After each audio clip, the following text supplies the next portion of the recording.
All right, it's 6 o'clock. We'll call this meeting to order. Boom. All right. Roll call and approval of absences. I'll go in the list order. So Fred Edison. Here. Regina Gorham, here. Kyle Hibbard. Here. Dr. Lene Powell-Wilson. Here. Patrick Vale. Here. And Ryan will vote on. Catherine White. Here. All right. And Ryan wasn't able to make this meeting. He mentioned it at the last one.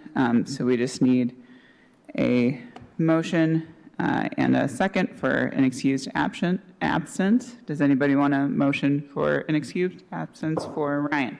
So moved. All right. Kyle, second? Second. All right. Approval of agenda. I mentioned to Luis that, oh, you put it in there anyways, that I didn't do my homework fast enough and I didn't get my notes to Luis, so that's why they're not in the packet, but I will report out. Did anyone else have any agenda changes or additions? Yes. I think that I forgot to put it in there, but Pastor Southern reached out again about some more grant opportunities for Allen Chapel AME and wanted to know if we would be willing to write a letter of support. I think that we could put that underneath new business, and I have typed up what the grant opportunities are with some links so we can look over them. All right, perfect. So with the addition under old and new business of basically a point B for Allen Chapel. So with that update, are there any other updates or changes for the agenda? Nope. All right. Motion to approve agenda as amended. So moved. All right. And a second. Second. Thanks, Fred. All right, introduction of guests.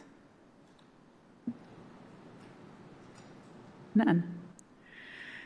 And then citizen, well, I see my I thought you saw somebody I didn't, because I'm like, wow, they're invisible. No, I can see me, so it looks like I'm sitting in the back row, like a little bit, but it's me. Citizen comments on non-agenda items and correspondence. Luis, do we have any? We don't have anything. All right.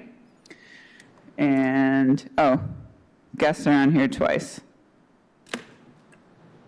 I missed that. It's on there twice. Double guess. So, yes, no, we're good. All right, let's move on to 7, reports. Financial report. Yeah, nothing changed since the last time in either our internal revenue and expenses, and nothing has also changed in the O'Connor Fund for Historic Preservation in the city of Kalamazoo. So all is the same.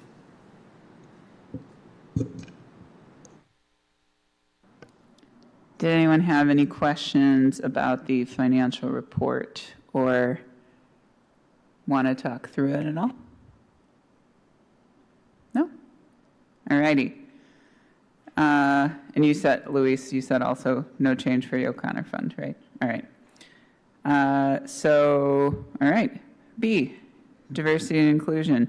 And actually, Fred, I don't know if you want to report out a little bit about our meeting with Chiante, and I can talk through my stuff, or do you want me to go first? Is that within the last, you better go first, is that within Okay. the last, between now and last meeting? Yeah. Right? Yeah.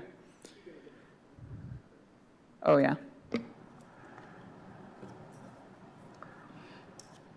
Go ahead. Okay. So for the Reservation Public Education Committee, I met with Lakota.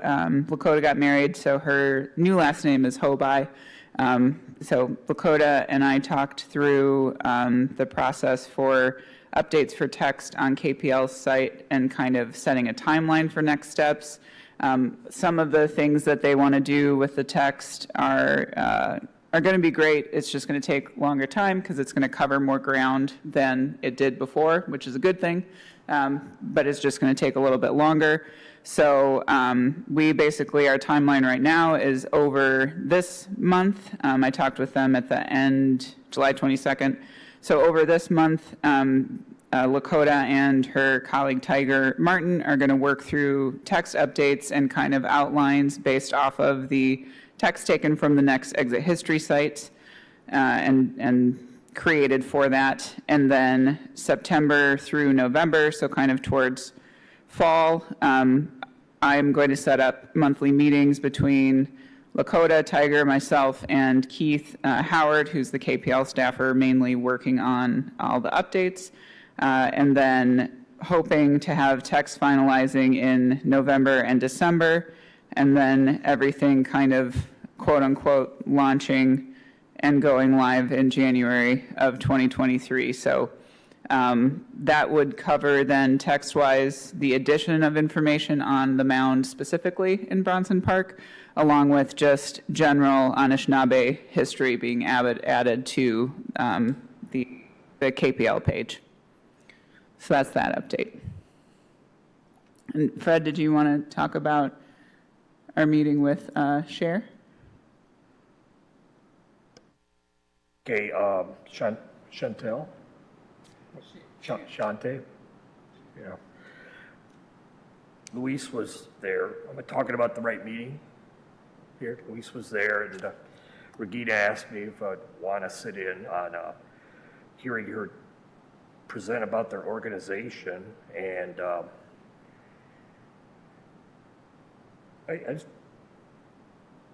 they're doing an awful lot, like we've talked about earlier, duplicating what other groups are doing in the community. There's an example of a group that's working at things that we're trying to get off the ground with the DEI commission we have. Trying to draw on specifics. I don't know, do you have any in mind that came up? Yeah, so it was kind of a meeting. So Shiante is the new executive director of Cher as of, well, after Donna Odom retired. So within the past 6 months, I can't remember, time is wibbly wobbly. So we met to kind of talk about what their projects are currently and where we could see some intersection. And to Fred's point about kind of overlap, Cher is working with Truth, Racial Healing, and Transformation, so TRHT, and the Douglas. Is it back? Okay. And the Douglas Community Association on a marker project, so similar to what we have kind of thrown around. So we said, keep us in the mix for those meetings. A next one hasn't been set as of now, but that is already, and they're working, it's not just Cher, TRHT, and Douglas. I think there are other community organizations that are involved. So we asked to be a part of those conversations going forward. So good news. They have a deck of 52 cards. I went in and talked with her after that meeting that they sell of 52 historic events and figures in the African American community, and their significant response. I thought that was kind of interesting what they put out, and hadn't quite seen that as not a trading card type thing, but a list of history accomplishments by some significant people. Yeah, it was a good meeting. I don't know, Luis, if there was anything that you wanted to add. I didn't want to cut you out of it. Okay. Yeah, I was glad that we had the time to get together and talk through things, so it was good.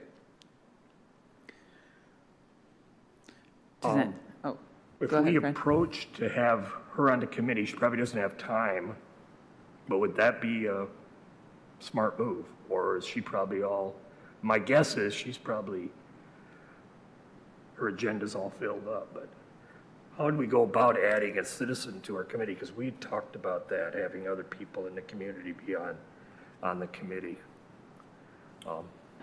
Well, I'm of the impression you don't know till you ask. There you So go. we can assume, but, best thing for us to do is to ask. But did you also want to talk about some research we found? Yeah. Lene has found lots of information on a couple of things. The Van Avery drugstore protest that took place in the 60s on Burdick and North. Is that the location of the building? It's quite a fascinating story. There's also a write-up about it from Dr. Alexander and his oral histories that he's produced back in the 90s. And he gives a spin on it from a doctor's viewpoint, a wealthy doctor's viewpoint. And there's lots of information out there. I just learned about it maybe a month ago or 2 months ago. And then the gentleman who was a prolific contractor, builder, you probably know more about. Oh, so after the last meeting, I had much thought of what would be impactful for the community. And so I did some research and found information about the drugstore, the Avery drugstore. And I think that was the first time that Kalamazoo had been recognized as a civil rights entity. I'm pretty sure many cities were, but that was their claim to fame at the time. And so I thought it would be, and the building, interestingly, is still standing because they're using it as the Ecumenical Senior Center. And then the Ecumenical Senior Center is looking to do some expansions on the building and things like that. So I thought that would be an excellent opportunity for us to at least start as our first entity that we could honor. And then also I found Albert White, who actually built a lot of buildings here, including some parts of Borges and this mosque that I've been driving up and down the street trying to find because I don't know where it's at. But he built a lot of buildings in the Kalamazoo area, and I thought that would be an awesome person to honor as well.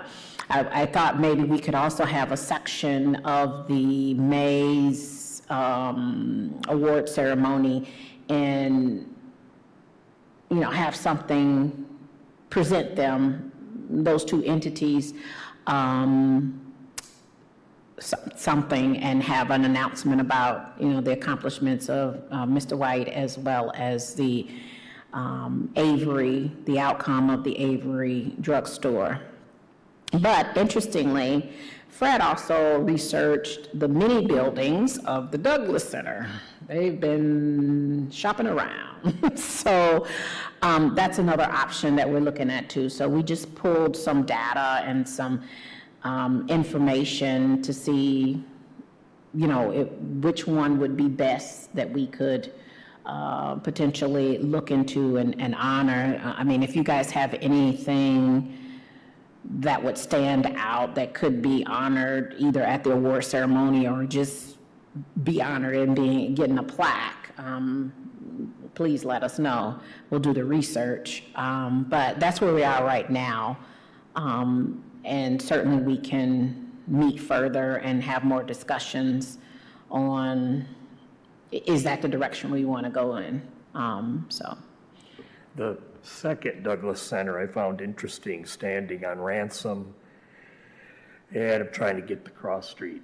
Some of you might be familiar where it's at. Pitcher, yeah. I think that's where that's at. Built by the WPA in the 40s, it's in really tough shape right now. It's boarded up and graffiti written on it and everything, but it's still standing. And the first one, I believe, I found out was demolished, the Turnburn Center.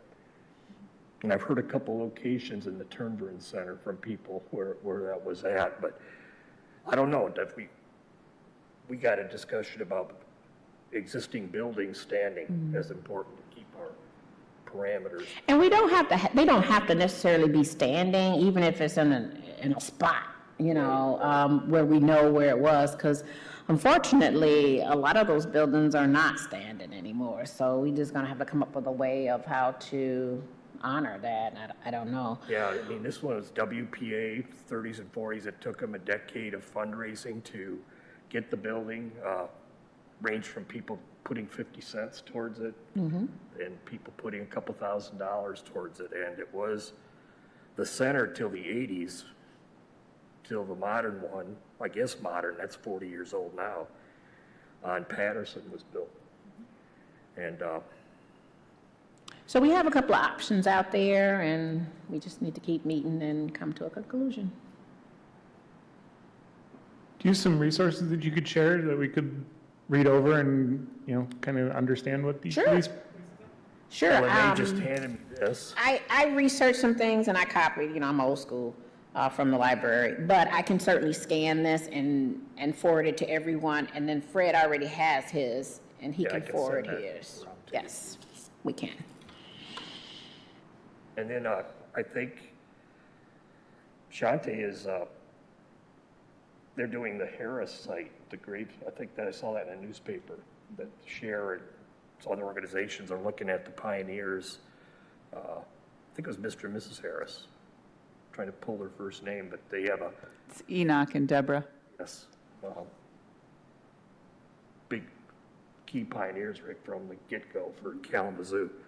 The only problem that I found with them, their farm was in technically Ashtamo, so I don't know if we can even do anything with that. No, so that's outside of, Yeah. so we're in Kalamazoo City. It's Ashtamo Township, technically, is where the Harris's farm was. Yeah. Yeah. And that's where a lot of the African Americans had land out in that area. They weren't in the Kalamazoo proper. Yeah. So. And, yeah, then there's other untold stories of other groups, too. You've gotten a lot, Regina, on the Native American and the work you're doing with the Gun Lake tribe and stuff. And I got to thinking of milestones for LGBTQ milestones, and one came across, I was looking in the paper, it's involving a current protest that's going on, but it would be an ordinance passed by Ordinance 1856 by the City of Kalamazoo, which recognized the rights of the LGBTQ. Would be, that was in 2009. They said that voters, 63% of voters supported it in 2009, that sexual orientation and gender identity protections to the city's anti-discrimination laws. That's, you know, not at specific site, but it's definitely a major movement involving the LGBTQ community. So there's stuff out there, just takes some getting it organized and put together.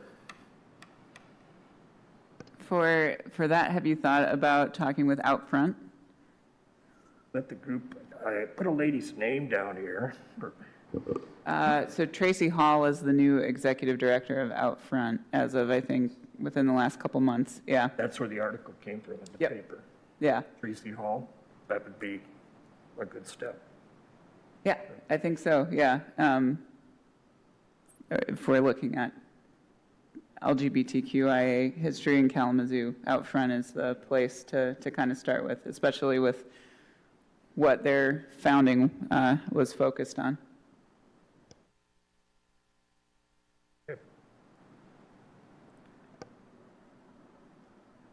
So for next steps for, in general, are you thinking of, I think of the places, the Ecumenical Center might be, Van Avery might be a good conversation. Former Douglas building is privately owned right now, and I've actually been in there. It looks nothing like it used to, unfortunately. It's fully gutted, which doesn't take away from the exterior, but we also Right. don't know what, the exterior isn't protected, so we don't know what changes might be made by the current owner. Right, and I talked to the executive director at the Ecumenical Center, and they pretty much gut that too. It's not the original grocery store, but you have the outside structure. But I wanted to attend their meeting because they're about to do an expansion, and I don't know what that means. What are they gonna do to the building? So we need to do some more research on that. But I think next steps is that we need to have a discussion and narrow down what we'd like to focus in on. I mean, there's a million structures and a million issues that goes on, but we got to narrow it down to one. And I just think that the Van Avery facility, while it's still standing, they assured me they weren't going to tear it down. While it's still standing, we could do that one. Maybe Fred, if you and Lene both jointly talk to Shiante Lyman, because it's very possible this is something they're thinking about doing too with TRHD. I'd be honestly surprised if they weren't. That is definitely in line with that. So that might be a good next step, maybe. Sorry, I've been leaning this way. Does anybody have any questions or additions? Yeah, I was just going to ask if you had the address of the building, of the Avery site, that, Oh, I or remember. what at least the cross streets are. I'm kind of It's North and Burdick. north and Burdick. Okay. Right there on the corner. Although, I have the pictures here, but it looks like huge on the picture. It's not that big. But it looks huge on this picture. But yeah, it's right there on the corner. Okay. Because, that's that park they just built where they can touch, the kids can, what's that Phelan Park they just built right across the street? On North and Burdick, the kids can touch stuff, and Yeah. I forgot the name of it. But yeah, they just built, you'll see it it's right across the street. Is that from the there. Northside Community Association part? Yeah, but it's a park they just built where the kids can touch stuff. It's, for their dexterity or something, so. So for Luis just pulled up, that is the current Ecumenical Center, Senior Center, former Van Avery drugstore. It looks big, but it's really not. It's the corner angle, maybe, yeah. And I think I can find a historic picture too, so you can compare and contrast the difference. Yeah, I have the historic picture too. And I have what it used to look like on the inside.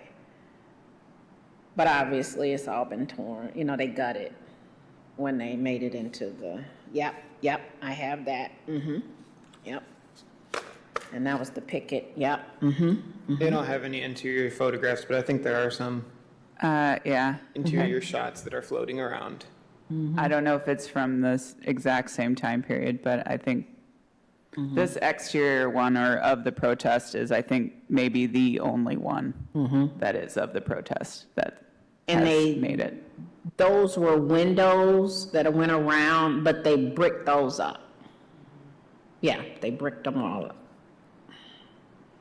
So, But North Street was quite a thriving center of, we were doing a history piece, or have been doing history pieces for the Stewart neighborhood on the origin of names of streets in the Stewart area. And North Street was the last one I worked on. And well, you could write volumes about what North Street boomed way down to Douglas. In fact, there were trolley tracks coming from downtown out to Douglas to catch the Grand Rapids Road, and the Plank Road is part of that element, coming from downtown Kalamazoo. That's 100 years before this plus, but then all the 20th century history that's gone on with North Street's pretty fascinating. So they told me at the library they had a velodrome on North Street. Where was that? Where have you come across that? Where that was at? The velodrome. Would that have been between Burdick and Douglas? Across from Woodward School? I am horrible at streets. I'd have to look. It's torn down, right? Yeah. But you've heard of that, the velodrome. Oh, and you know what? Supposedly the original Borges was on Portage. Where? That's the one that Albert White built. But I don't know where was the original Borges. It supposedly had been on. Borges, not Bronson. It was like a house. It was a house, right? But I don't know where it was. I can send you some information of it because I can't remember the cross. Okay. But there, Okay. that one. I think there's like flowers that spell out the name of it in front of. Oh, okay. That would be great. Yeah, the original Borges was on Portage. So it was a guy's house, and they started there, and then they went and bought Gull Road. I think that the Van Avery / Ecumenical Senior Center is a good starting point. I think that's one that we've talked about a lot, and I think that is a good one to recognize because of what happened there. And the impact it made for the community Yeah. in Kalamazoo. I thought, yeah. So solid choices, I think, certainly. And this is just quickly some of the information too about Albert White and some of the buildings that he constructed. Is that in this pile?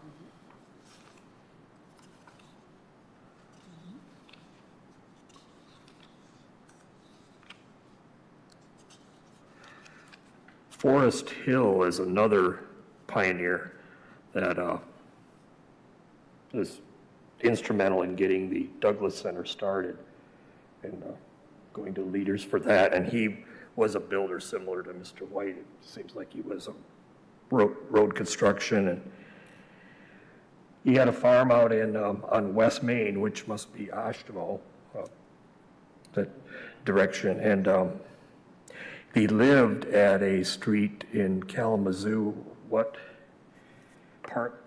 Parker Street? And it's changed. It's got a different name now. I think it's Parker Street, but I think that house might still be standing for Mr. Hill, but he's the grandfather of Pauline Bird Johnson, the famous teacher. Is that what you're drawing up, Luis? Yeah, so Parker, if I'm remembering correctly, turned into Pioneer Street. So this is Pioneer and Merrill, and there's the water station here. I believe this is where some of the older houses were, and then they got torn down to make the pumping station there. And that's what streets? Phoenix and This is Pioneer and Merrill. Pioneer and Merrill. That's where Parker used to be. Where's that at in Kalamazoo? This is in Vine. Vine. Yep. Okay. So this is just down the street from, up there is like Long Road, Short Road, High Road, Low Road.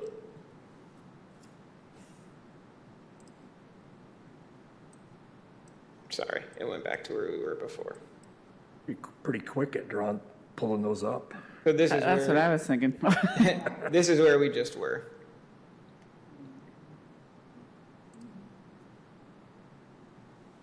So on the southern edge of Vine there. And while you're doing research, can you find where the mosque is? Yeah, I would need to look up what the name of the mosque was, but I can try to find it, yeah. Yeah, I tried to look, I couldn't find it. So. Okay.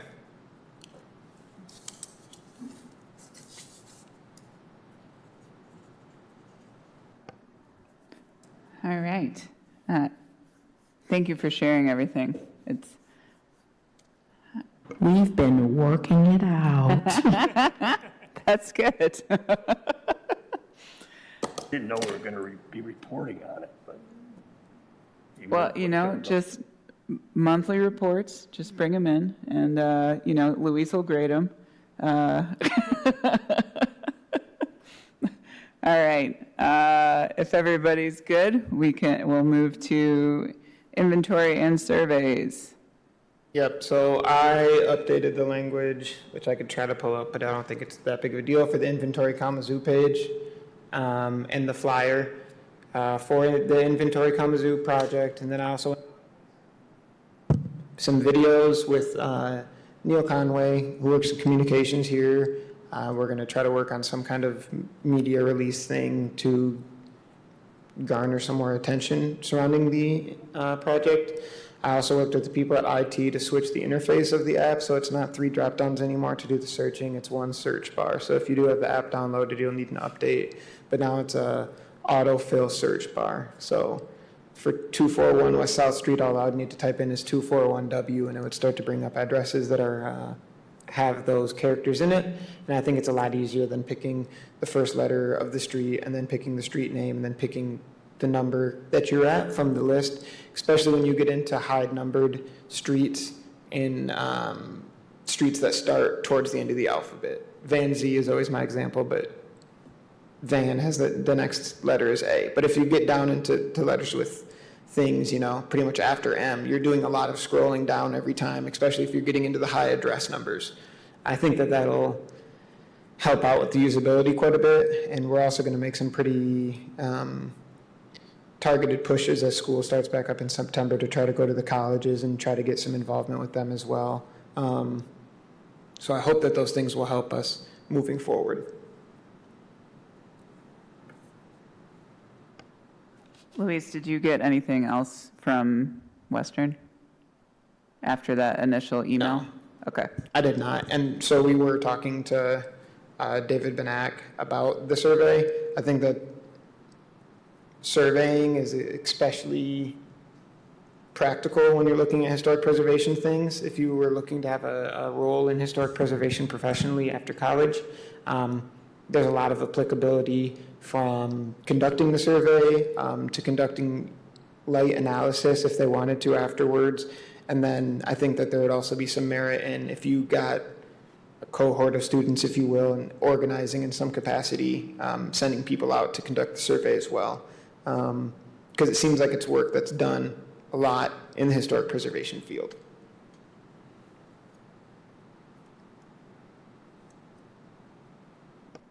So now that everything's updated, you want to make sure, there's a fly here, that we're pushing it out to everybody to sign up to survey? Yes. All right.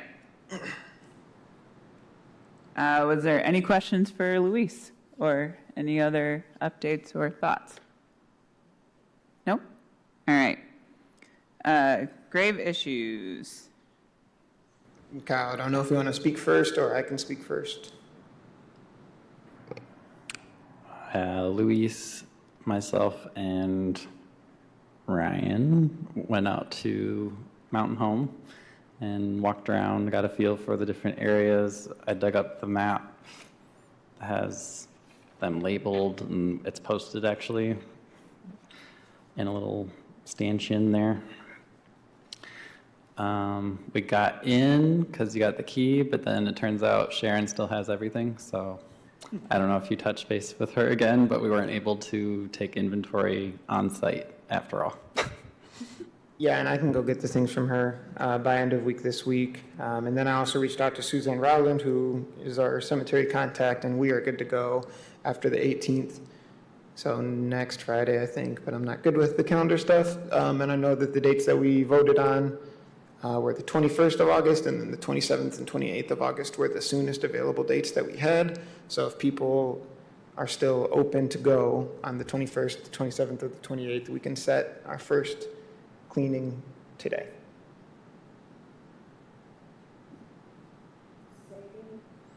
The 21st, the 27th, and the 28th of August are the ones that last time we all were the most available on. I'll be in Tennessee all of those dates, unfortunately. Okay, I think I leave the 21st and I get back the 28th, so. okay. 27th and 28th of August. Yep, 21, 27, or 28. I can do 28, What day of the week is that? Sunday. Saturdays, and Sundays. Sorry, Sundays and Saturdays. So the 21st is a Sunday, the 27th is a Saturday, and the 28th is a Sunday. What time? We will decide here and now. I might could do the 21st, but I should definitely be able to do the 28th. The 27th, unless you want a 6-year-old running through, I don't think that's gonna work. It's baby weekend. All right, well, Fred, were any of those better than others? I know the 21st, pretty busy. The 27th is difficult for you to make. You said, just said 27th. So I guess the 28th would be my vote. Okay. This way? I know you're good all three, or, okay. Kyle, actually, Kyle, are you good all three? I did sign up to volunteer at the Civic starting at 12:45 on the 28th, so as long as I can get out of there like noon, I'll be fine. So if that works best for everybody, the 28th is fine. Seems like potentially the most, I'm good. I don't have to work those days, so. Yeah, so I'm available all of them, but is whichever one, and I don't know if you guys want to do it 2 days in a row or 2 weekends in a row, but whichever one seems the most plausible, or where we can get the most attendance here internally. So is that the I think it's 20th? the 28th, Okay. yeah. Is it a plan then? Yes. Okay, sweet. And you want to get out of there by noon? Okay. Is this usually a morning affair? I think we did like 9 to noon, or That we propose 9 to noon on the 28th? Yeah, let's do it. Okay, sweet. I just drove by the cemetery today and it looks good, so.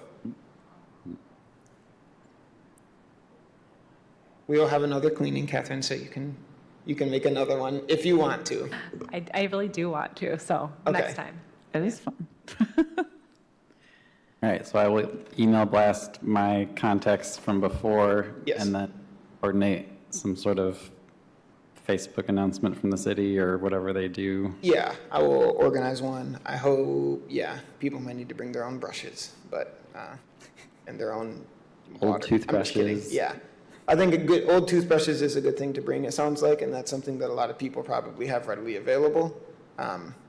Popsicle sticks.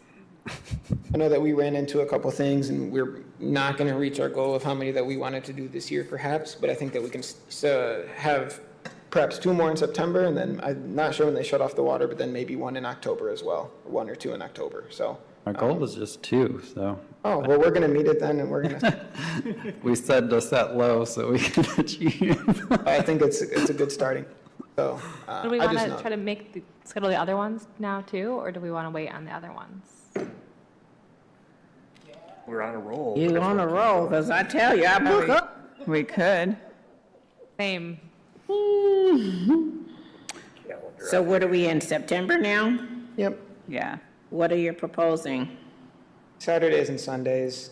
Just I Saturdays think are and the safest choices, unless that really does not work for anyone. And I don't know the holidays in September, so if people do, clue me in. So I could do the 3rd and the 4th. The 7th. That's Labor Day weekend. That's Labor Day weekend. Oh, that's bad.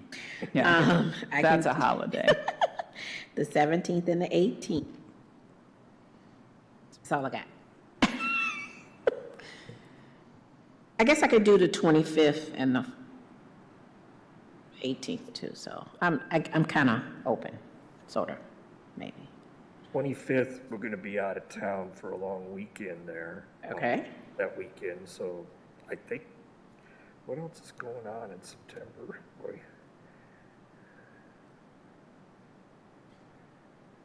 So can people generally do the 10th or the 11th? That works best for me. Okay. Kyle? I can do the 11th. Should be fine. Okay. Catherine, do those work for you? Yeah, I could probably do the 10th. The 17th is also great. Okay. If that's available. Yeah, 17th is good. Yeah. Okay, so it sounds right now like the 10th is a most attendable. And I already forgot, but is the 17th work for you, Fred, or no? Is that your long weekend out of town, or no? It's 21st on, so yeah, that we're in town that weekend. Okay, so I think that we could, the 10th and the 17th, Yeah, we can ask and wait and ask Ryan when he gets back too, but can we put holds on our calendars for those two right now? Okay. Yep. 10th and 17th. Yep.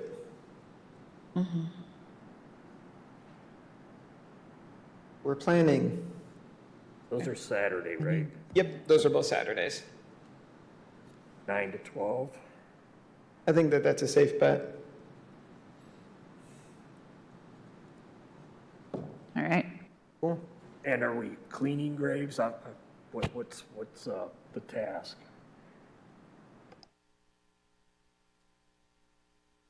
Yes. Yeah, it's not too, We're not allowed to move anything. yeah, it's nothing intensive. It's Scrubbing. light cleaning and, yeah. There was some talk of Halloween was an appropriate time to be out there. That's what Louise said, yeah. But the water's turned off, you think? I don't I'll know. have to double check on that one. Wait, what day is Halloween fall on? The end of October, so it's a Oh, it's a Halloween Monday. is a Monday. The Monday.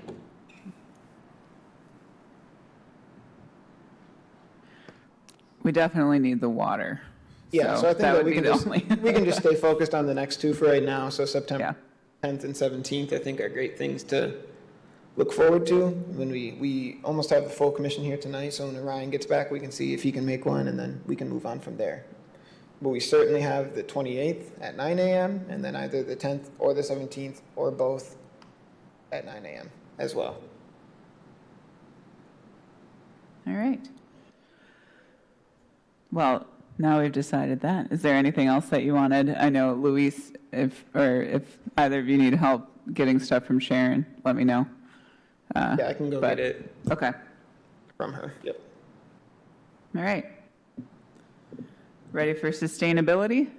Yep. All right.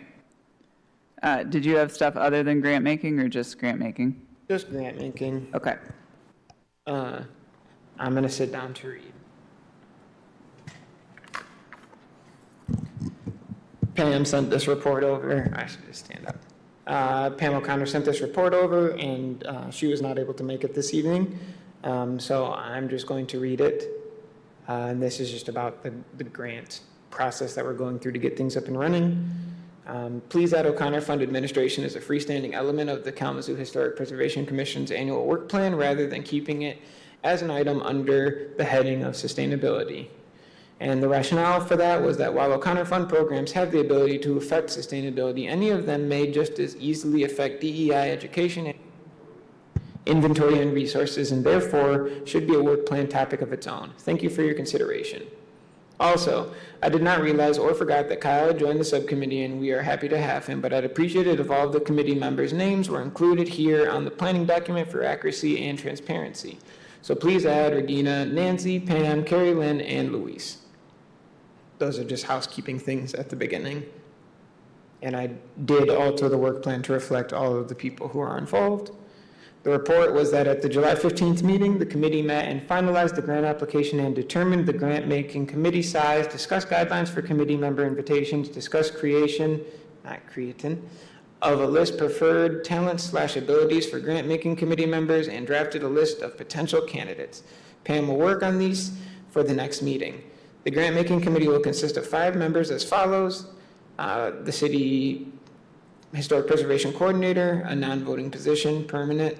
Committee chair selected from the Kalamazoo Historic Preservation Commission, permanent voting position. 3 at-large voting members whose requested minimum service period is 2 years, permanent voting positions. And Pam O'Connor, fund founder, semi-permanent term of 2 to 5 years from the time the committee begins its grant-making work, voting position. And when Pam's term ends, her position will convert into a 4th at-large position with a requested 2-year minimum. It also reviewed, the subcommittee did, the information resulting from a meeting with the city communications personnel in the Oconway on creating and implementing a grant-making promotion plan. The things that are left are making that promotion plan and timeline, creating a mock application for training the committee, convening the grant-making committee for training, disbanding the organizational committee, and starting to make grants. I know that was a mouthful, so thank you. And I think there's another meeting next week at some point. Yeah, I was just realizing that it was the 10th, so I think we have a meeting next week to kind of go through some of these things. But Catherine, did you want to add anything too? Well, so I spoke to Pam yesterday about all of this, and yeah, I think it's worth discussion about adding O'Connor Fund Administration as a freestanding committee.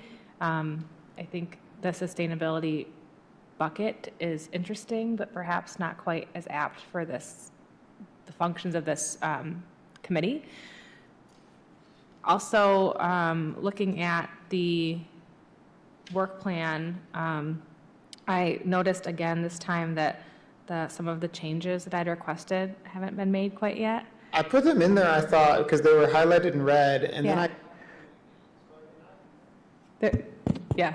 okay, because I went back and did it again, I thought. Okay, so. that's okay. I can send them, do you want me to send them to you again? No, I can put them in, because I really did think that I did. Okay. I wasn't trying to exclude you, I'm No, sorry. I understand. No, I get it. I know that happened to me too. I think I sent the document to you like 3 different times, and 2 of the 3 times the changes were made, and the 3rd time they were not. Okay, maybe I took from the Oh. wrong one. That very well could be it too. I So, apologize. No, it's okay. But yeah, I mean, the committee has been going well and been pretty active. We've been meeting about every 3 to 4 weeks, pretty consistently. Monthly, yeah. Monthly, and it's been, yeah, it's getting a lot of good work done. So we're getting closer and closer to soliciting grants. And do we know when the next, I don't have it on my calendar, when is the next? I believe it's Wednesday, but let me check that. Okay, I think it's and I'm Wednesday guessing it's in the morning. at 11, I believe. I just was looking at it today. Yes, Wednesday at 11 a.m. Okay. Okay, sounds good. How do we feel about a freestanding committee versus keeping it under sustainability? Are there thoughts about that generally? What is involved in the sustainability committee that's not related to grants? I think that originally that was the entire purpose. I think it was more of a financial sustainability instead of any kind of eco-sustainability when the subcommittee was formed.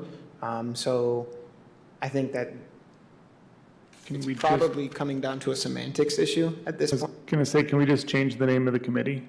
I think that could be a viable option, or breaking it out. I think that it truly is a semantics thing, that sustainability also used to generally reflect, it seems to me, the sales of books and Yeah. revenue generation. So I know that's not how a lot of people think of sustainability.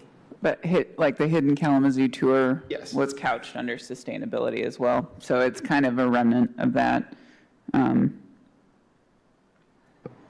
So until we actually have some revenue generating activity, we rename or? Well, so it's less than making it a freestanding thing. I mean, it technically is a freestanding thing. It's just under sustainability. Right, So, right. I think Yeah. I think the solution may be to look at the word sustainability and see how we might make it a little bit more accurate, which I don't, off the top of my head, I don't have an answer to that right now. But then that would be a change to our core values as well, because we've got everything kind of laid out under our core value points.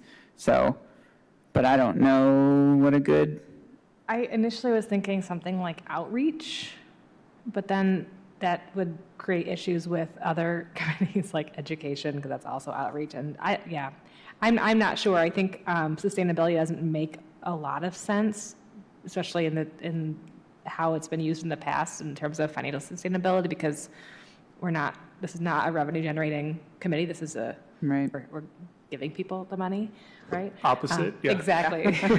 Opposite of sustainability. I'm not sure if anyone has ideas for one. I think we should keep the sustainability subcommittee, albeit it might just be you. Because especially at this point, because we're not selling any books, we're not doing anything. But I don't think you should do away with that subject, because one day, hopefully, we will have sustainability. And plus, monies are drawn out of the O'Connor Fund to be used for things. So it would go through that committee. So I don't think you need to get rid of the sustainability committee. I do agree maybe you need a separate subcommittee that is a giving committee or whatever you want to call it, or outreach, or... Yeah, and I think that two things to consider, three things probably, and it'll probably turn into more than that. One, I think that the work plan is never written in stone, I don't think. So it's a very flexible document by my estimation. So if we did need to make some changes, I think that would be something that's completely reasonable to do. Two, which is me going, I guess, against that, I think that sustainability and looking at what people generally consider sustainability and how it intersects with historic preservation is something that we could certainly start to explore and look at. I think as alternative energies and things like that start to become perhaps more mainstream, that'd be something that should be explored by this commission, at least for gathering resources for people, and just looking how that happens around the country or around the state at least. So I think that would fall then underneath at least the word sustainability. And I don't think that we need to split hairs particularly about what the original meaning of it was, but then we could keep the word sustainability there. And I think that just simply calling it grant making or giving would be a fine title, because that is very succinct and it explains what it does perfectly. Right, and then using a title of like grant making, and with this being, a subcommittee of that larger, then who knows, maybe there's another grant making committee that comes along down the road and that could also fit under. Yep. Right. So do we want to, do we want to add grant making as one of the core values and keep sustainability even if it is full of hopes and dreams at the current moment and not necessarily full of subcommittee members and tasks, and then just have the grant subcommittee live under grant making? Does grant making work as a core value? Sounds a little awkward, but Well, yeah. giving is... But then I do like that grant making is very Yeah. to the point, and just there's not like giving. We give our time when to the commission. That's giving in a way. So More like community support, something like that. But then would education fall under, I'm sorry, I'm just, Yeah. no, yeah, that's the whole. right, We could make it grant making for now, yeah. and then if we look at it later and go, that we could change it again, or It doesn't need to be in the core values because it supports all the rest. The grant making supports all the core values. Right, it's true. Yeah. That's a good point. A lot clearer to hear grant making than Right. sustainability. yeah. I think that's why I thought outreach initially, I was like education and outreach, and then it's like lump them all together, but that creates like a Uber committee, which maybe we don't want that either. There's already a lot of things under that one. Yeah. So I move that we create a new subcommittee and call it for now grant making, right? Yeah. Second? Probably just to be clear in the motion, I think that this is just for us, obviously, but saying that it is going to be a freestanding subcommittee, if that's what we're all Yes. discussing. Yeah, so this would be retaining the core value of sustainability without there necessarily being a corresponding subcommittee to it right now. So keeping sustainability, but creating grant making as a freestanding subcommittee. All that. So moved. Yeah, I'll second it. all right. All in favor? We all Aye. good? All right.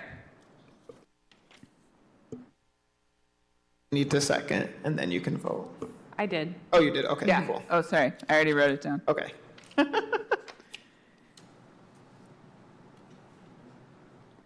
Not that me writing it down makes it real, but I heard her say it and I wrote it down, so that's. All right. Is there anything for OHAL? I saw that it says report at meeting, but. Yeah, sorry. So Okay. I met who I'm not sure if he's fully moved into the state or not, but he's bought a house in Vine, and he was more than willing to have workshops held at his home for window repair. They're double hung, but they don't have sash rope, so it's not everything that we're looking for, but they are windows that he wants to learn how to fix, and he'd be willing to have people come in. So I need to understand when he's going to be there full-time, and I think it'd be a great candidate to hold a window workshop. Awesome. So a couple of things. First, we need members. So does anybody want to be on our committee? Oh, how? Going once? This is normally where I would jump in because I can't stop myself, but I think I'm on too many right now. Well, we're going to leave it out there if anybody, because Ryan is not here. But if anybody is interested in joining OHAL, we will welcome you with open arms. But nevertheless, I did talk to Sharon today, and so she said it's doable for us to get a window presentation done before October. And so we'll be meeting next Tuesday at my rental home, which is vacant. It's me, Sharon, and Kurt Artema. We'll all meet there, and I think she's going to do it there for now, but we can certainly use your contact for the next one, especially if he's not in town now, and I need free labor. Anyway, we're going to talk about the date and everything. I did indicate to her that we were looking to have something done by October, so when she said we could definitely get it done. I just literally talked to her before the meeting today, so if you are willing to attend, the address is 932 James Street. It's in Edison. So we're going to meet at 4:30. And so she can take a look and see which windows would work. And what day are you meeting? Tuesday. Okay. Tuesday at 4:30 at 932 James Street, if anyone's interested. So that'll be the first, and then whenever your contact is able, we can do another one maybe in October before it gets too cold. Well, I probably can't make it next week because I have the Historic District Commission at 5, but if you want to report back. Okay. Okay. So other than that, and really, we have not had a committee meeting because I've been talking here and there and trying to beg, borrow, and steal to get people together. But this will be our first official meeting this coming Tuesday. And we can talk about some other things. We could look at what we want to do next. And also for 2023. Yeah, so we need to start planning for that too. Awesome. So, I'd be interested in joining the workshop committee, but Tuesday I can't make. We have an annual meeting at the Stewart neighborhood that night. But if I can't make that meeting, Okay, but I will add you to the list, and when we have the next one, okay. we'll be ready. Thank you. That's exciting. It is. Does anybody have any questions for Lene or any comments or thoughts? All right. So on to old and new business, the Upjohn nomination review. Luis, did you want to? Yeah, so this is Anything like about the same deal as the last time that we did this in January or whatever it was for Parkview or Parkwind Village rather, and for the Gibson building. The nomination is here on the screen right now, and then, sorry, I'm scrolling so fast. Pictures are really big. There's a letter afterwards that just talks about us reviewing it. SHPO sent this to me and asked for us to review it at the next meeting, so here we are. And I guess we can kind of talk through it, and then we can kind of go through some of these questions and see what we have to say, because the last thing here is the recommendation of the CLG Commission, so.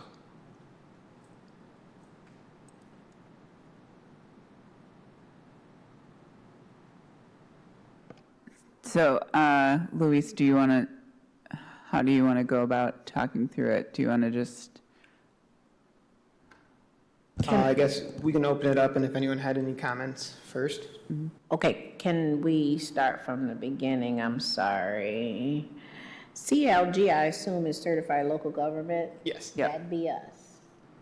I need to double check, but I'm pretty sure yes. Okay, so SHPO sent this application to us, and we are to vote on it to see if they qualify for, for the register, for the historic register? to be on the register. Yes. Okay, I'm sorry, I was reading this and I'm like, I don't No, know.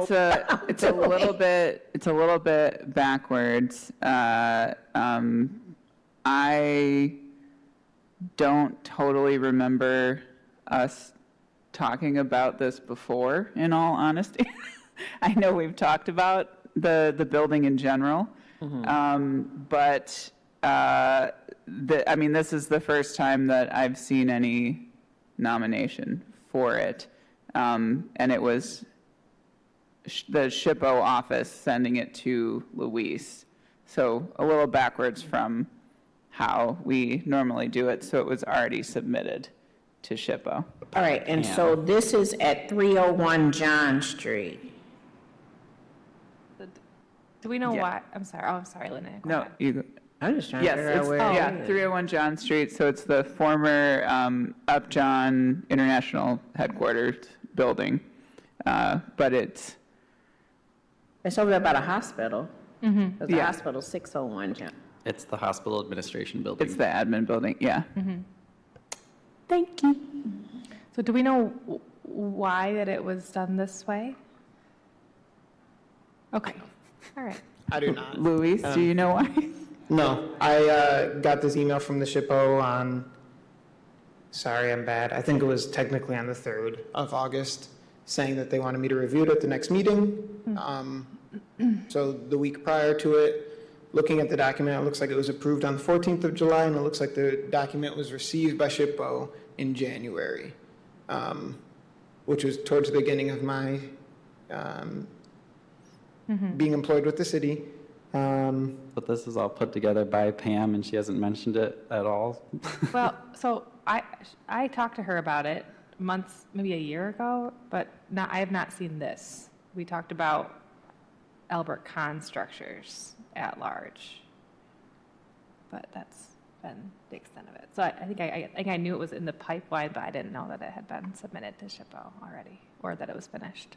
Well, Yeah, we're here. that's, yeah. Okay, Yeah, Great. that's kind of where we were at. I went through past emails because I thought maybe I just, but Yeah. I cannot find it. So it didn't come through Okay. officially through us until now.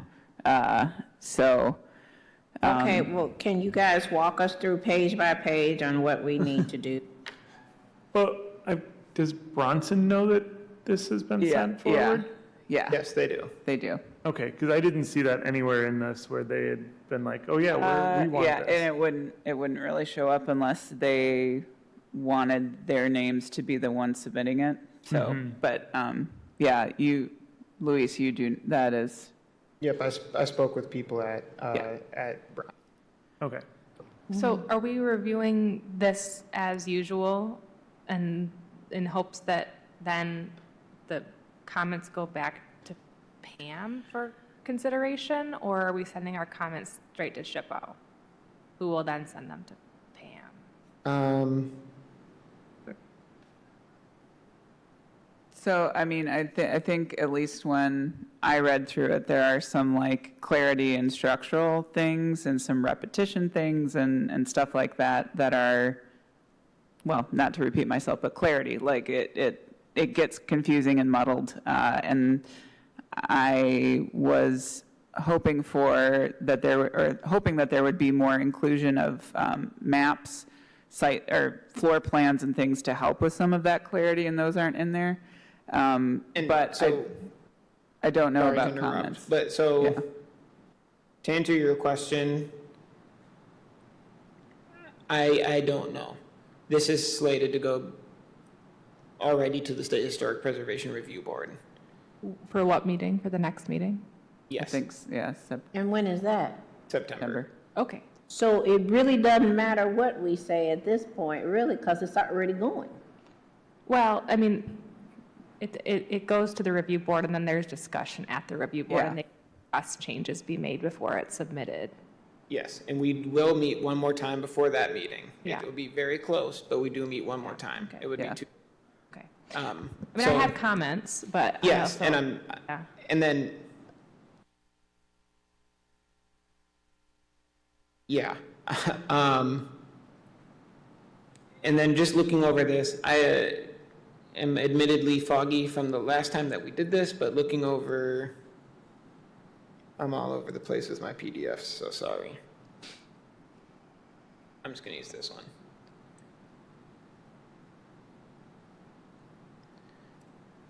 I mean, I'm sorry, I'm holding this up, but when I started reading this and I was like, what am I reading? You're not holding it up. You're not holding it up. So- And the date when the commission reviewed it was today, and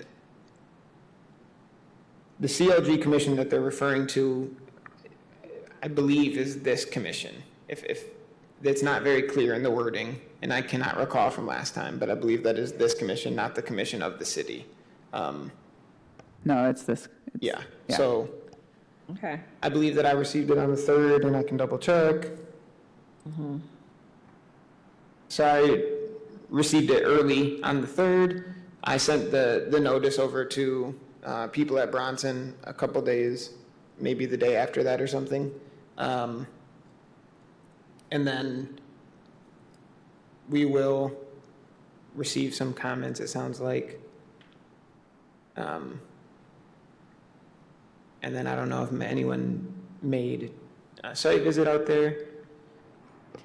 This was part of the Hidden Kalamazoo tours, and I was a docent with Sharon's brother on the 3rd floor, I want to say. Okay, So technically, I've been there, but not for this purpose. yes. And I've been to the hospital, but I don't think that counts. And I think that we can take comments Okay. if people have comments. And admittedly, probably this is a sizable document. I think that if there are big things that you want to point out, or if we want to do, I don't think that we need to take the time to go into minutia right now necessarily regarding all of the things, especially because it asks for written comments. But if there are things that you think are worth pointing out, I know that I discussed it with Regina when we talked earlier this week, and I probably went too far into minutia. But if there are things that are worth pointing out, please feel free. Would, so for, because I'm guessing, Catherine, that's your list of comments on your hand, yeah. So for for getting things, so next steps, comments to you, Luis. Yes. Okay. Do we feel, so again, like Luis said, it would be cutting it tight to basically do a sign off at our next meeting, but is that what we're leaning towards at this point so that we can, or will either way our comments go along with this draft and not be updated prior to the September meeting anyways? If we wait until September to do this, we'll be 2 days before the Friday. So I guess I'm not sure how practical that is in Okay. all honesty. But Well, can we submit, say, submit our comments by next Friday, you compile them, and then we meet next month, and then we just check off all of the comments? And everybody can read them prior to coming to the meeting? Because this is lengthy. I started to print it, and I'm like 87 pages. I don't. Or is it something where we provide comments and hopes that they will be considered, but still move forward as is? Because I don't know how realistic it's going to be to do that at the next, I just think the timing is hard. So I don't think anybody wants to suggest things that won't be taken into consideration. I don't think that we also want to just try to halt this nomination going forward either. What do you think is the best path forward? If we don't think that our suggestions will be considered, then maybe there's not really a huge point in bringing them up, which that's okay. I can put my notebook away, but. no, it's I'm just fine. joking. I mean, I made mine Yeah. analog as well. I didn't make them digitally, so I need to go back through and mark up because I don't like to read on the computer that much. I did mine in a PDF, very uncharacteristic of myself. Well, so, I mean, when we've done this before, we have had a little bit more time, or I guess maybe notice that it was like in process, but we did kind of have to send comments off with faith that they would be connected. I mean, the Gibson one was a little bit like that because they had stuff that was wrong, that it was kind of a off you go comments. Right. I hope you get where you need to be. When I think that we could certainly send them back if we get them together before the 23rd. My comments were largely on the writing of it, I suppose. There was just clarity issues, like you said. I'm not sure if there were, and Catherine, I don't know if you disagree or anyone else that's read it disagrees, but I don't know if there were factual errors that I caught that were overt. No, I think it was, my perspective was primarily clarity issues, but then there were some like, I think like pretty significant linguistic considerations as well that I think should probably be addressed before this gets submitted to the NPS. Okay, But then- linguistics that go outside of the realm of grammatical things? Yeah, I Okay. think so. Okay, yeah. And yeah, we can certainly bring some of them up and see if I guess the rest of the commission concurs as well. Yeah. Yeah. What, do you want to, do you Sure. have one? So the biggest one that I'm seeing here is, and again, this is something that's contested in media and journalism and academics and whatever, but I think the capitalization of white people versus black people, I think is something that needs to be addressed here. And just That like is something that I pointed out as well. Yeah.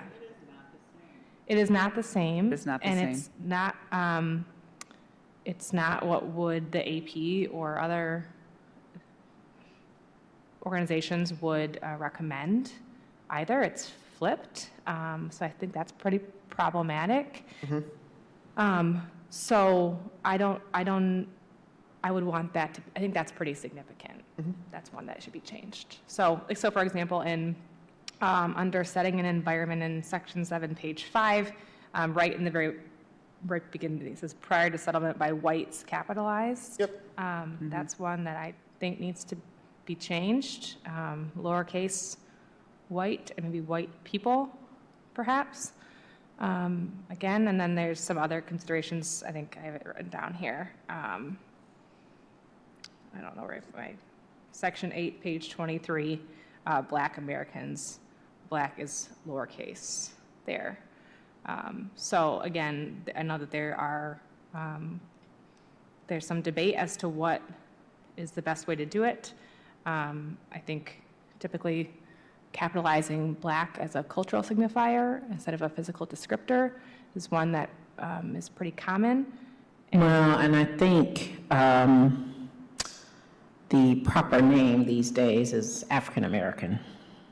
So, you know, that's a time period thing.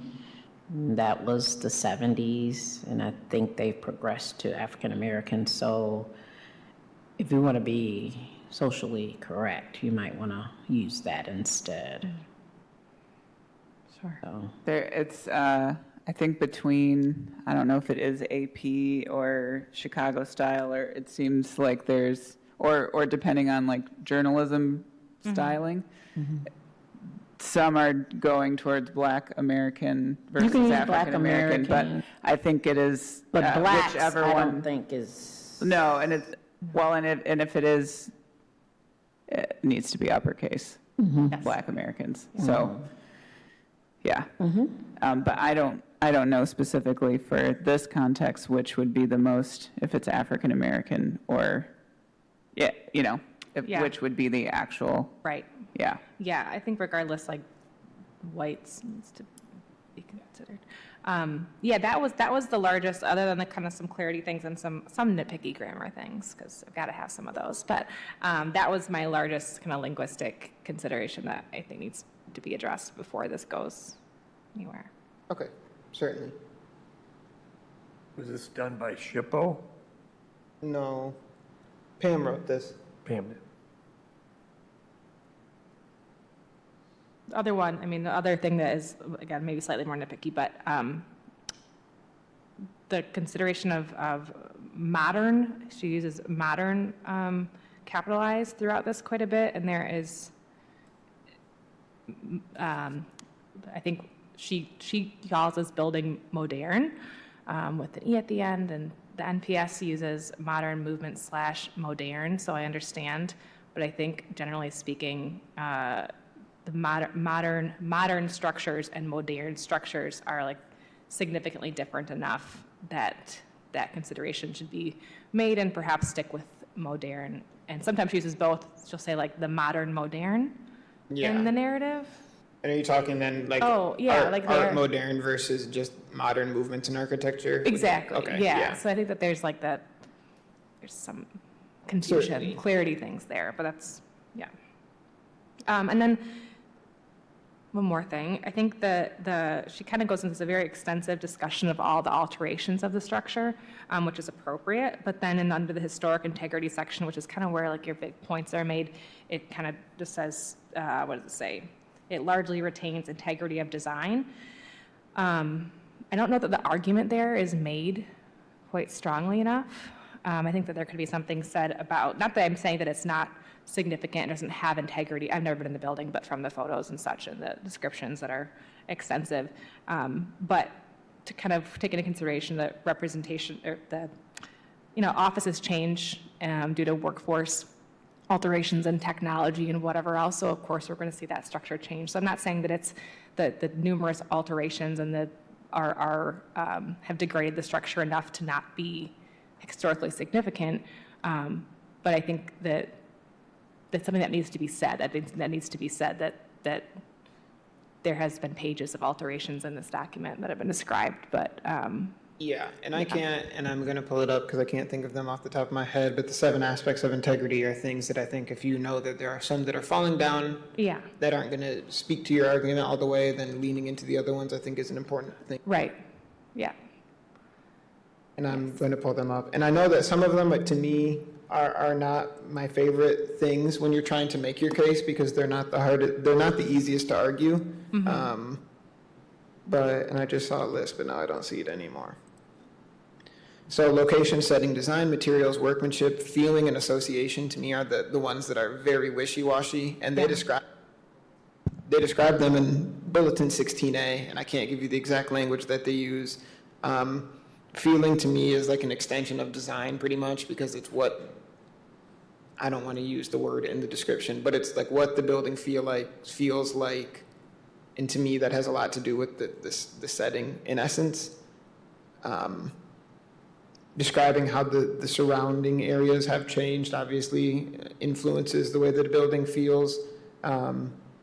I think that very strong arguments can be made for workmanship, and I think that people have obviously different styles of writing them. I'm not even sure if people always break out integrity as its own thing, or if it's woven into the description. I think that there's probably different schools of thought, but location is one that cannot be argued. The building is still in the same location.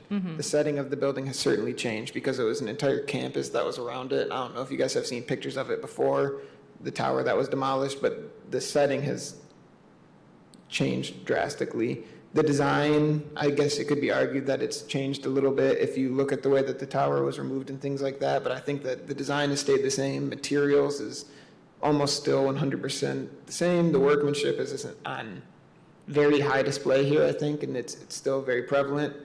Feeling has probably changed, I would argue, and then I need to look up their definition of association again. But I think there can be very strong cases made for some, and I don't think that you need to have all of them for the building to retain integrity by any means. No, I agree with you, but I do feel as if maybe the argument can be put No, forth here a little bit. 100%. I think that leaning into some of those Yeah. strong... Right, would especially be- because she has the period of significance. It's like pretty lengthy. I think it's 35 to being 70 something, I thought.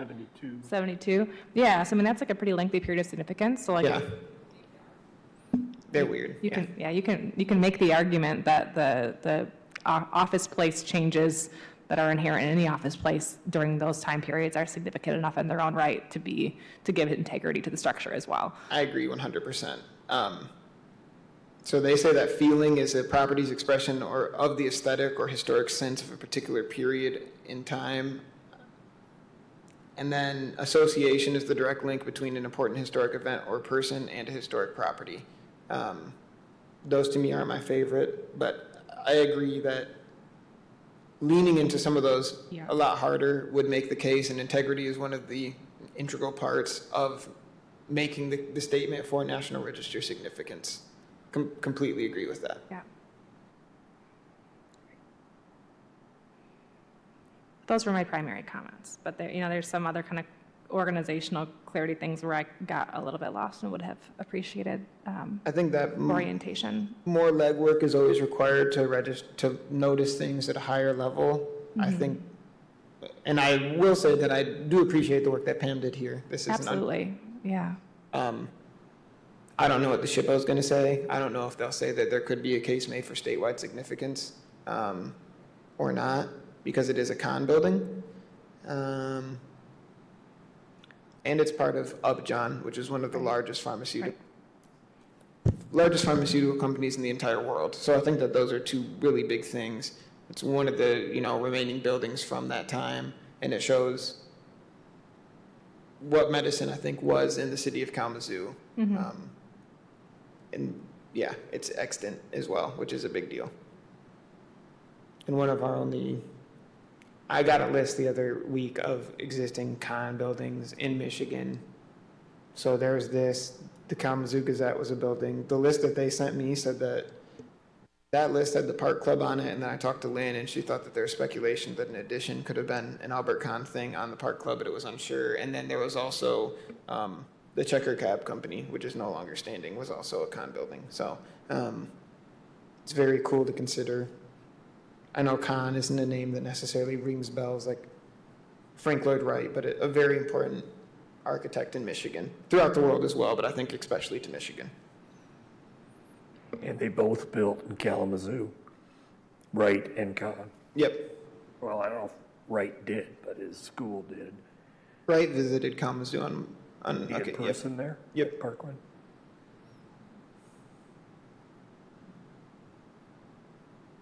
So for other comments, if those get submitted to you, Luis? Yeah. Okay. And then, what are our feelings about, so basically now would be the time to sign off on this, basically, as sort of, we can't really do like, we'll sign off pending comments, updates, because that's not really how they'll necessarily work. I think the wording is interesting too.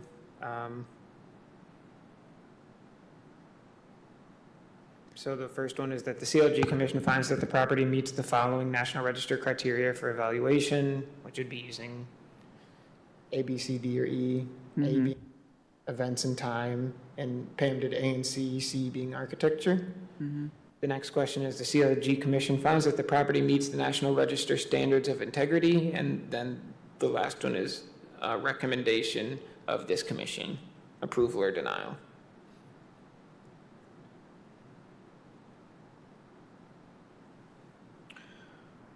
Oh, so you're waiting for an answer? I think that the structure should be honored. I just think we need to clean some of this up, that's all.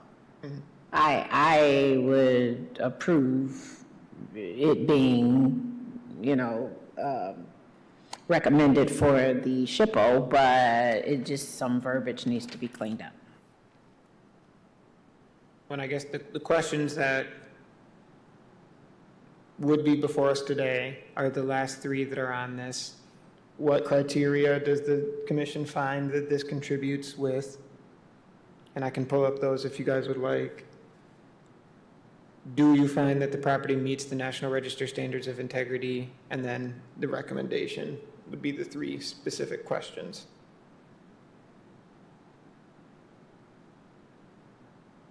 Do we want Luis to pull those up just so we have a reference? That'd be helpful. If you don't mind, Luis. Well, what page is it on? I can't remember what page Pam has listed out the two that she chose, but, Oh, I see it. It's at the bottom of the SHPO application. oh, this page? So Yeah. they certainly number these nominations very odd.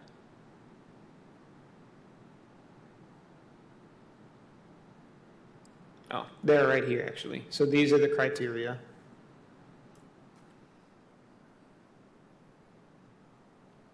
These are probably the most two common criteria that are used. What in page is that conjunction. in the document? This is page 22. I don't think I did. Printed 22. All right, I gotta look it up. All right, page 22. I would agree with Pam's assessment that it meets A and C.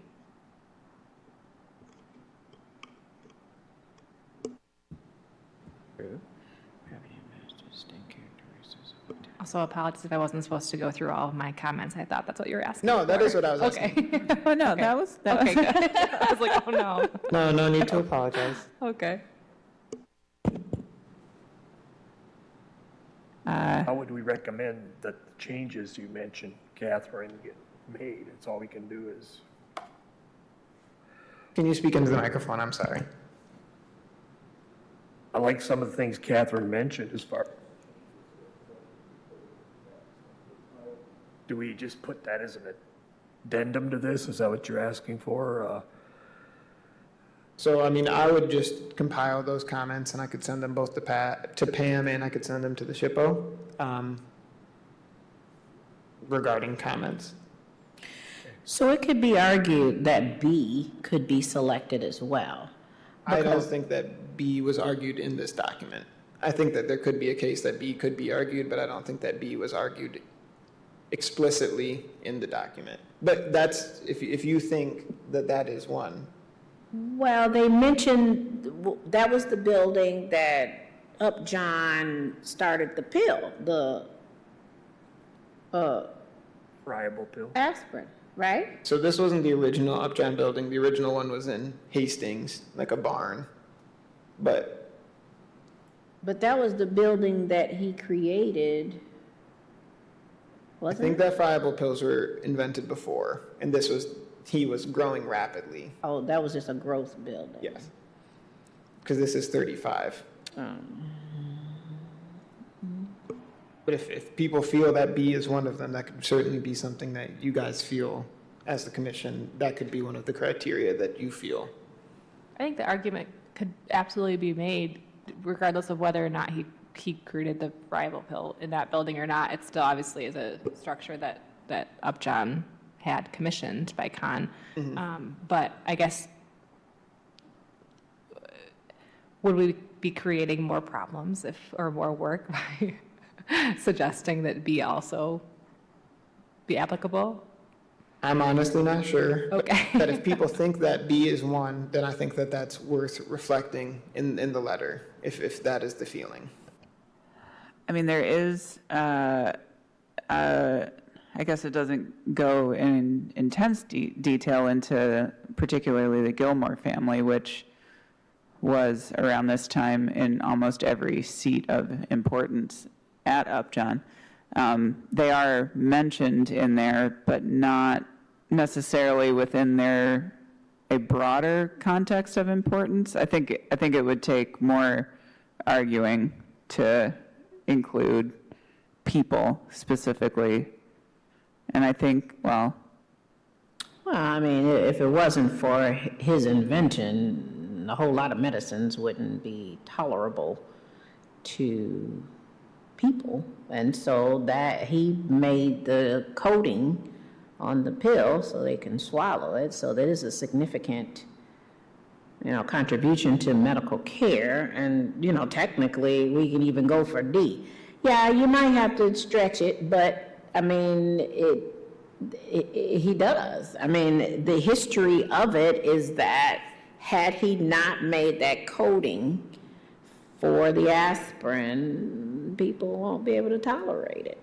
Or the extended release would not have been invented. So, I mean, it's a stretch, but you could argue that.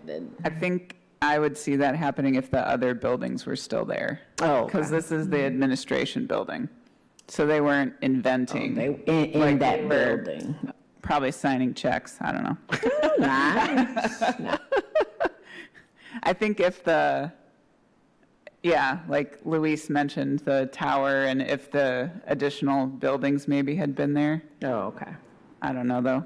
Okay. But what are other people feeling about the criteria? Yeah, I think A and C is good. I don't think B is argued well enough to include it.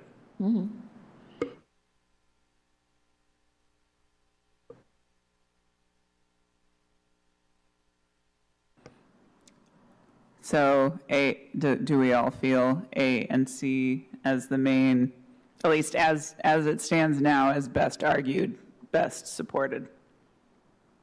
Yes, I'm seeing nods. Okay. I think so. One thing that is interesting, though, looking kind of to get nitpicky, but looking at this report, it doesn't ask if the commission finds that the nomination supports the criteria. It asks if the property does. So, just again, throw another wrench in it. And I'll be quiet now. Jeez, I aren't you know. out of tools yet? I mean, No. Yeah. All I had to say, I think A and C works fine.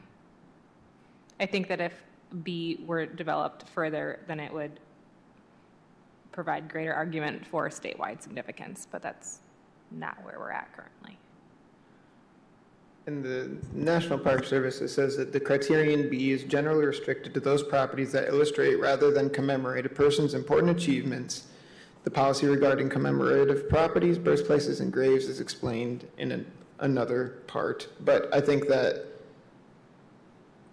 and I can pull it over if you guys want to see it, but, and this is Bulletin 15.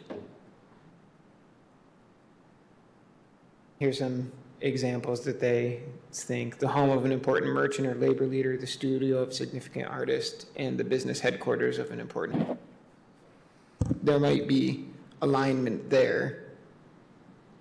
I think that there's a lot of people that it could, Upjohn is the first one. I don't know.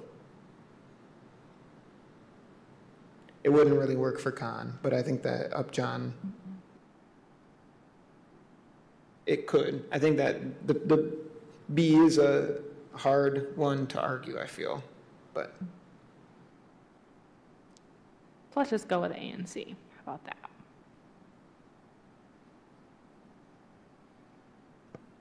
All right, so can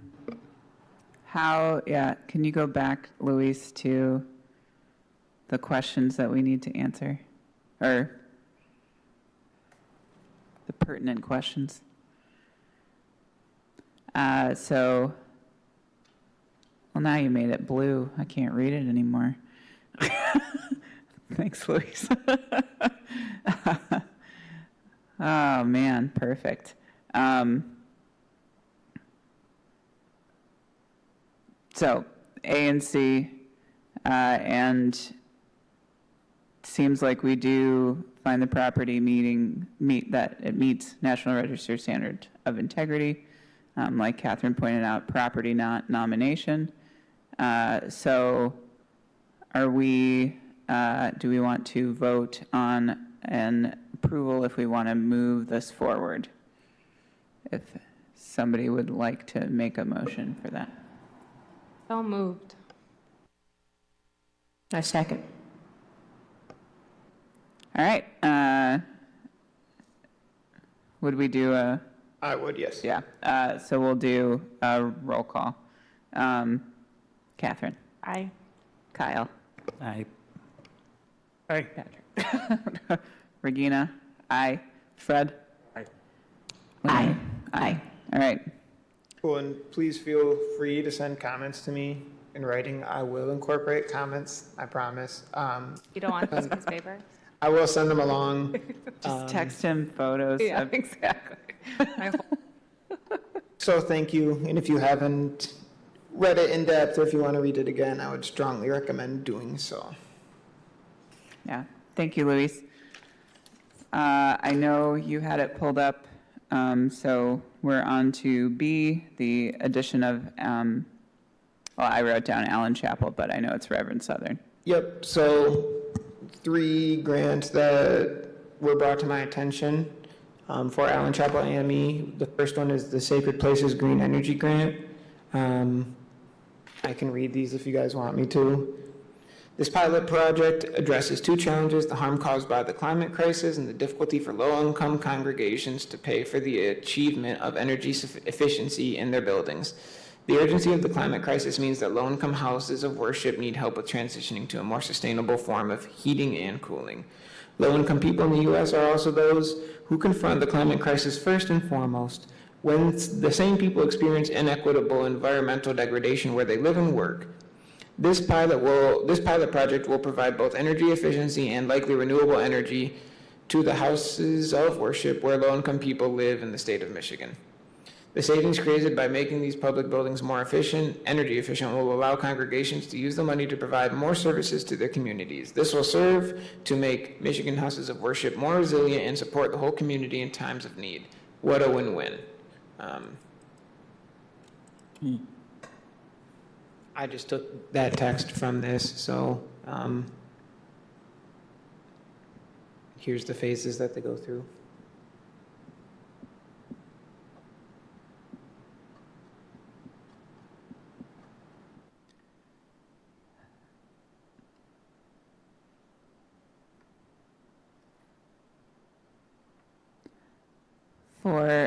So Luis, you said there's multiple, so this is one. Yep, so this is the first one. I just wanted to give you guys an idea of all of them. Yeah, sorry. No, not a problem. I wasn't trying to jump ahead. So then this one is the Preserving Black Churches Grant Program. Preserving Black Churches is a project of the African American Cultural Heritage Action Fund of the National Trust for Historic Preservation. Annual grants from Preserving Black Churches are intended to preserve historic Black houses of worship, either with active congregations and non-active congregations, and advance ongoing preservation activities while strengthening capacity for historic congregations and preservation and community organizations to steward, manage, and better utilize their historic structures. Grants from Preserving Black Churches will range from $50,000 to $200,000. Applicants may apply for one of 5 categories: capital project, endowment and financial sustainability, organizational capacity and operations, programming and interpretation, or project planning. And again, I just copied that text from this, but so this is a National Trust for Historic Preservation one, and this one is from, it looks like Christian Reformed Church in conjunction with Eagle, or maybe it's just through Eagle, I'm guessing, but it's on this page. And then the last one will have some more information. It's going to open in December 2022, so this December. The energy one, the deadline is the 12th of September, and the Preserving Black Churches grant program, the deadline is the 2nd of September. Like in 2 weeks? Huh? Like in 2 weeks? That's when the 2nd is. Again, I'm not very good with calendars. So yeah, in a couple weeks. And Pastor Southern just wanted, was just looking to see if we could get letters of support from the Historic Preservation Commission for these grants, which we did one before for one of these grants, and I cannot recall which one it was, but I think it was a National Trust for Historic Preservation grant. Who's asking? Pastor Southern of Allen Chapel AME. Okay. For the ones where there's a specific category, are they just looking for a blanket support letter, or do they want? Just support. Okay.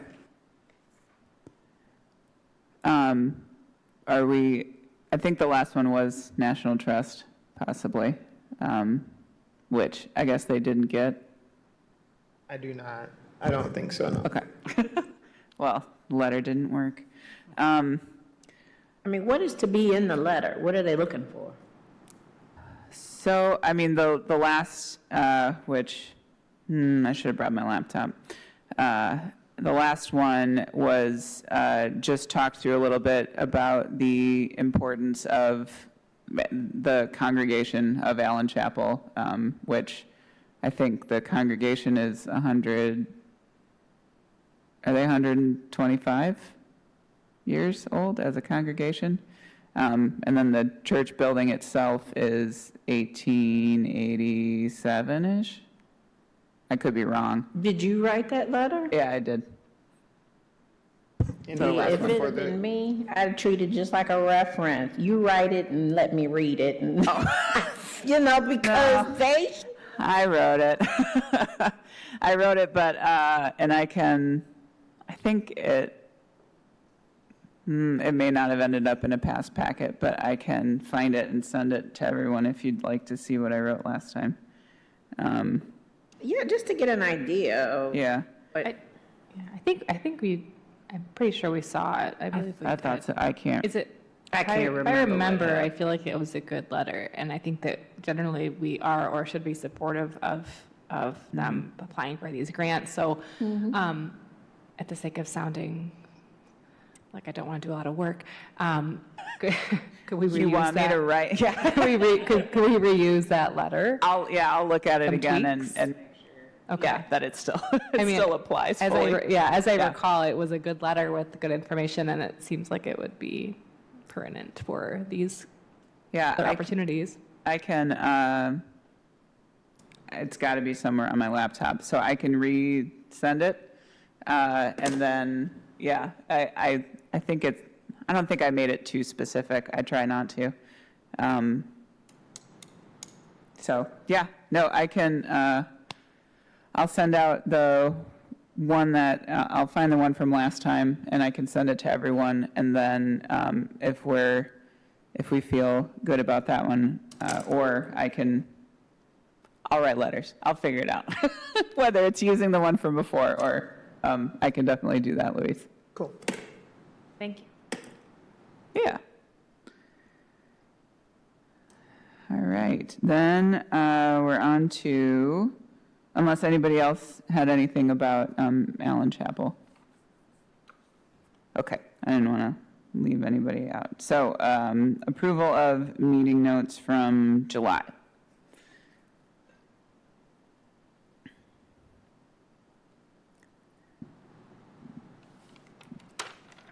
Did anyone see anything? And I won't look at Kyle. I'll look at gonna defer. Catherine instead. No. I was going to defer to Kyle. Yeah, I know. Just everybody stare at Kyle when we talk about it. I did find one thing if you're looking at me. It says under D, grave issues. It says Hibbard reported that D2, a cleaning agent for gravestones, indicated that the cleaner is located at nearby stores. I think maybe it should say like Hibbard reported that D2 is located at nearby stores. There's just a repetition.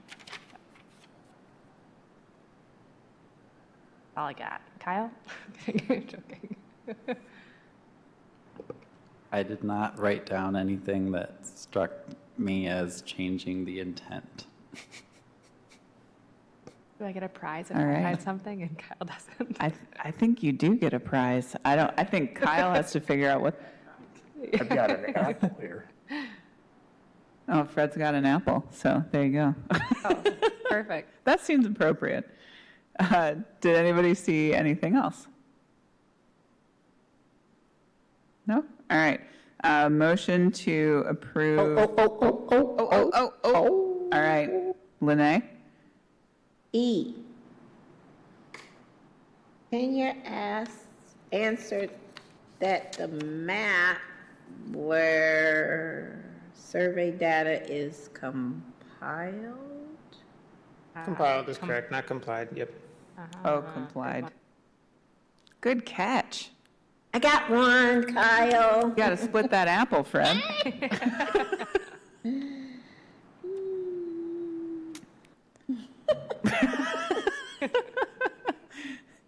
Pass it around.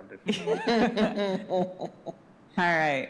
So then, motion to approve as amended. So a motion to approve July 8th meeting notes as amended. So moved. All right, second? Second. All right. Coordinators report. Luis, again. Yeah. Not a lot really of note, I don't think. We're pretty close to on track with last year for cases. There's more hearings. I think that's to be expected as I entered the position. Pretty on par with the number of Section 106 reviews as well, I find. A little bit lower this year than it was last year, but I have some still to do. So I think that number will start to even out. Projects, I think still just obviously surveying. If people want to get involved, let me know.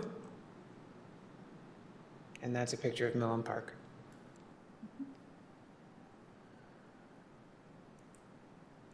So nothing of note. The heading is the wrong date on it, so. Thank you, Luis. Any questions for Luis? No? All right, commissioner comments. And I will make one comment because I realized we didn't have a chair's report. We need to set up another meeting with Christina. I don't have anything to report other than Josh Koenig, former chair, got an email from Parkland Village inviting us all to a anniversary celebration in September. So I will forward that out to everyone because it's to the commission. And he thought that he probably should send it to us. So I will be sending that out. Great. Did anyone else have any commissioner comments? Only that I feel badly about this, but I will be missing the next meeting. We just got the TV show that we filmed for, and I am on the hook on September 14th in Detroit, overnight. So, Are you hanging out with Mo Rocca, though? yes. Yeah, see, that might be worth it. I don't know. No. Oh, you're meeting Mo Rocca? Yeah, he comes to film at the museum pretty often, so I filmed with him a few He's times cool. now. Yeah, he's very nice. She's a celebrity. Not a celebrity. Very much just like being filmed. Nice. But it is part of my job and they pay me, so. Yeah. Hey, I'm all about getting paid. It's not a volunteer opportunity. All right. If everybody else is good, do we have a motion to adjourn? I move to adjourn. All right. Done. I just like clicking that. And please remember to turn off your microphones when we leave. Just click the button. I don't know what it means.